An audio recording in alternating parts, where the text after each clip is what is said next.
ইরানের সাবেক সর্বোচ্চ ধর্মীয় নেতা আয়াতুল্লাহ আলী খামেনের শাহাদাত বরণ করার ১৩২ দিন পর তার দাফন কাফনের কাজ সম্পন্ন করতে যাচ্ছে ইরান সরকার। আর এতদিন ধরে তার মরদেহ ইরানের রেফ্রিজারেটর বক্সে সংরক্ষণ করে রাখা হয়েছিল। যখন ইরান এবং আমেরিকা তাদের যুদ্ধ থামিয়ে শান্তি চুক্তির পথে এগিয়ে চলেছে, আর সেই সময় মহরম মাসের ২৩ তারিখের পবিত্র দিনে আয়াতুল্লাহ আলী খামেনের জন্ম শহর মাশহাদে ইমাম রেজা গোরস্থানে তাকে কবর দেয়া হবে। মুসলিম বিশ্বের প্রবাদ প্রতিম ধর্মীয় নেতা আয়াতুল্লাহ আলী খামেনের গভীর শ্রদ্ধার সাথে রাষ্ট্রীয় মর্যাদায় শেষকৃত্যের কাজ ৬ দিন ধরে অনুষ্ঠিত হবে গোটা ইরানের বিভিন্ন শহরে।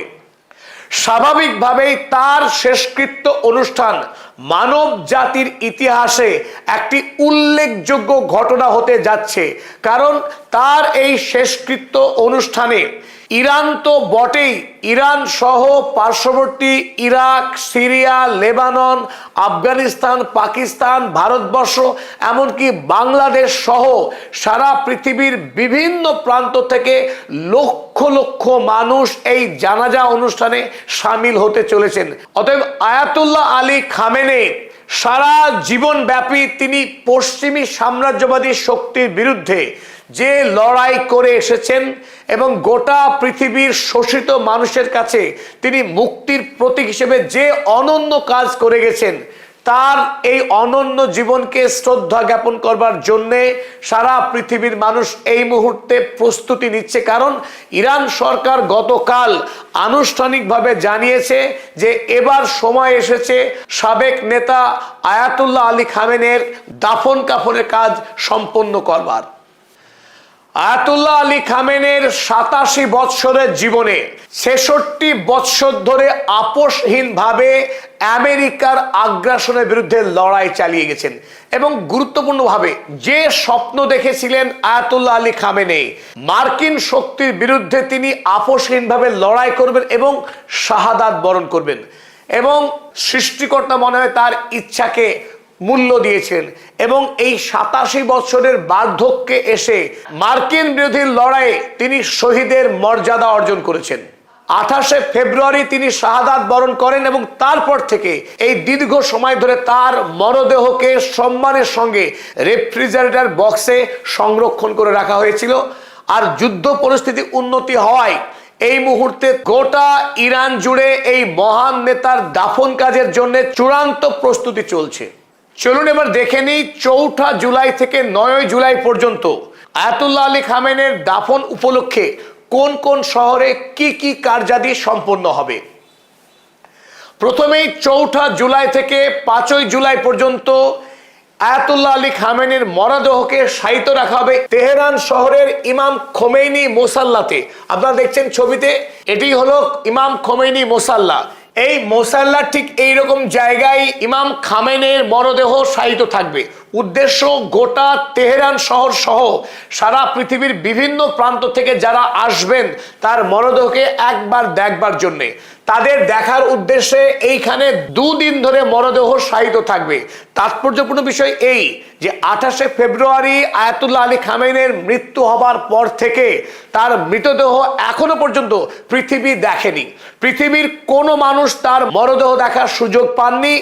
এই ৪ঠা জুলাই স্বাভাবিকভাবেই গোটা তেহরান সহ ইরান এবং পার্শ্ববর্তী বিভিন্ন দেশের লক্ষ লক্ষ মানুষ তারা ভিড় জমাবেন শেষবারের মতো তাদের প্রাণপ্রিয় নেতাকে একবার দু চোখে দেখবার জন্যে।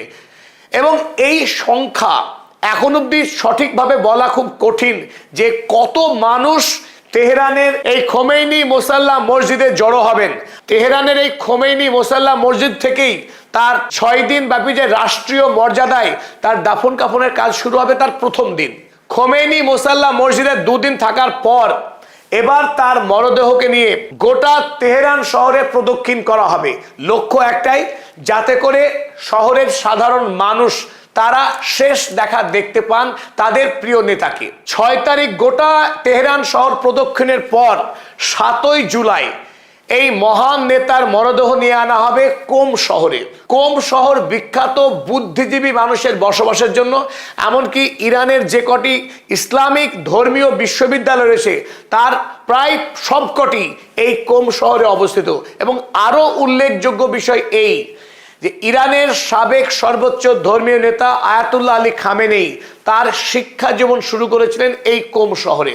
মাত্র 12 বৎসর বয়সে তিনি এই শহরে আসেন লেখাপড়া করার উদ্দেশ্যে।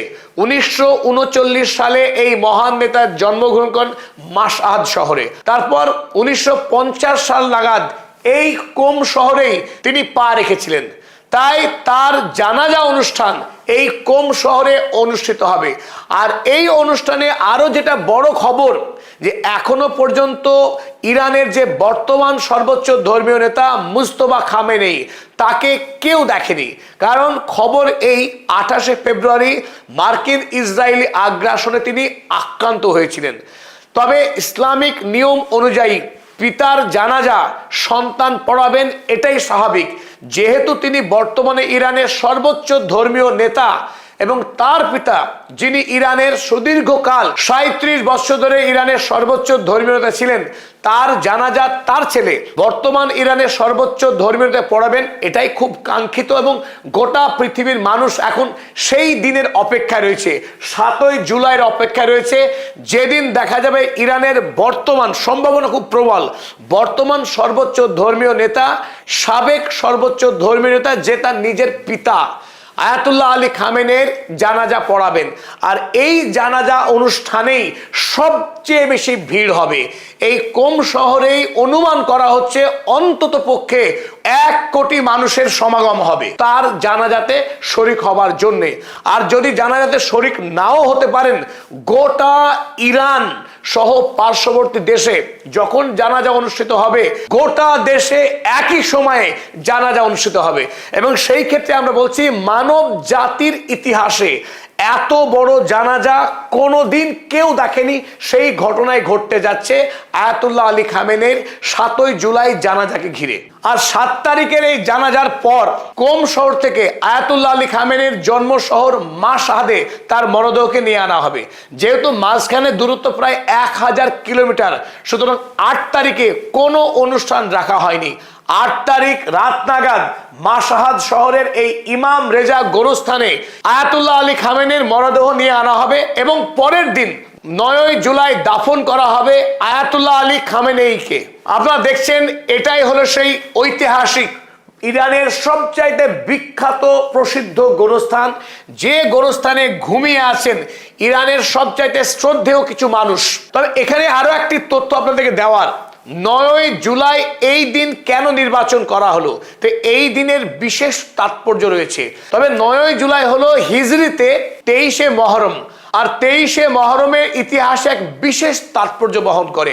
হযরত মুহাম্মদ সাল্লাল্লাহু আলাইহি ওয়াসাল্লামের দৌহিত্র অর্থাৎ নাতি ইমাম হুসাইন রাজি আল্লাহ তাআলা আনহু, তার পুত্র আলী ইবনে হুসাইন রাজি আল্লাহ তাআলা আনহু তিনি শাহাদাত বরণ করেছিলেন। আর সেই বিশেষ দিনেই আয়াতুল্লাহ আলী খামেনের দাফন কাজ সম্পন্ন হবে। তাই নতুন করে ইরানের মানুষ বিশেষ ভাবাবেগে তাড়িত হচ্ছেন এই দিনকে ঘিরে। বর্তমান পৃথিবীর মার্কিন বিরোধী লড়াইয়ের শ্রেষ্ঠতম মুখ আয়াতুল্লাহ আলী খামেনেই, 87 বৎসরের এই প্রবীণ নেতা সারা পৃথিবীর মানুষের কাছ থেকে কুর্নিশ আদায় করে নিয়েছেন এবং তার শাহাদাত বরণ করার পর থেকেই গোটা পৃথিবীর মানুষ শুধু একটাই দোয়া করে এসছে, এই যুদ্ধে যেন ইরান জয়ী হয় আর মার্কিন যুক্তরাষ্ট্র পরাস্ত হয়। তার প্রয়াণের পর থেকেই মানুষ আরো বেশি করে ইরানের সঙ্গে জুড়ে গিয়েছে। তাই যখন ইরান সত্যি সত্যি মার্কিন বিরোধী লড়াইয়ে বিজয়ী হয়েছে, তারপর রাষ্ট্রীয় মর্যাদায় তথা গোটা পৃথিবীর অগণিত মানুষের শ্রদ্ধা এবং ভালোবাসায় দাফন করা হতে যাচ্ছে ইরানের সর্বকালের অন্যতম প্রধান নেতা আয়াতুল্লাহ আলী খামেনেইকে। যারা এখনো পর্যন্ত পদাতিক চ্যানেলকে সাবস্ক্রাইব করেনি, তাদেরকে অনুরোধ করবো আমাদের চ্যানেল সাবস্ক্রাইব করতে। পাশাপাশি আমরা একটা ঘোষণা দিয়ে রাখছি, আমাদের যেদিন সাবস্ক্রাইবার 5 লক্ষতে স্পর্শ করবে। সেই 5 লক্ষ স্পর্শ করার অনুষ্ঠান কিন্তু আমরা ঢাকার রমনা পার্কে করব। তাই এই মুহূর্তে ঢাকার যত নিয়মিত দর্শক রয়েছেন পদাতিক চ্যানেলের, তাদের প্রত্যেককে আরো একবার হার্দিক অনুরোধ করব, আপনারা নিজেরা সাবস্ক্রাইব করুন, পাশাপাশি আপনাদের আত্মীয় বন্ধু যারা আছে প্রত্যেকে পদাতিক চ্যানেলকে সাবস্ক্রাইব করার পরামর্শ দেবেন। সাক্ষাৎ হচ্ছে রমনা পার্কে খুব শীঘ্রই আপনাদের সাথে।